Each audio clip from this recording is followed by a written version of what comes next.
మరి కృతజ్ఞతలు తెలియజేయించుకున్నందుకు, ఎంత మంచి పాఠం ఇచ్చినందుకు మీరు కూడా రుణం తీర్చుకోవాలి.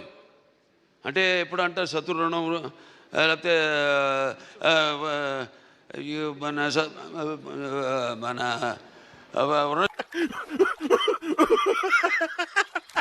శేషం, రుణశేషం, అగ్నిశేషం, శత్రుశేషం ఉండకూడదని.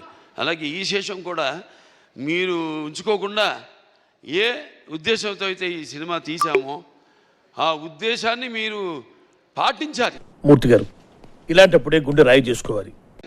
ఆ తండ్రి గారిని తలుచుకోవడం నా విద్యుత్ ధర్మ ఆగ్రత సంపర్తం వాగ్రత ప్రతిపతే జగత పితరం వందే Parvati Parameshwar. What an intelligent boy, so sweet. ఆ పార్వతీ పరమేశ్వరుల యొక్క రూపాలే.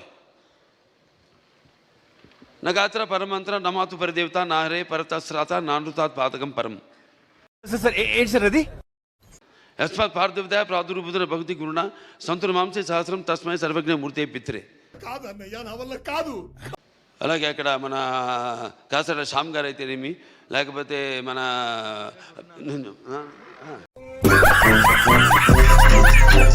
ఏం చూసినా బాలకృష్ణ ఇంత పొగరని, నన్ను చూసుకునే నా పదునైన పొగరని నేను అంటాను.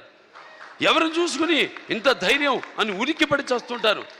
నా వ్యక్తిత్వమే నన్ను ఉచ్చిగొలిపే ఒక విప్లవంగా అడుగడుగునా చూపిస్తాను. అలాగే ఏంట్రా వీడికి అన్నీ తెలుసా అనుకుంటాను. పొగరు కాదు, అది ఎక్కడి నుంచి వస్తుందో నాకు తెలియదు. నోర్మైరా, నువ్వు నోర్మై, మొహం పగిలిపోద్ది.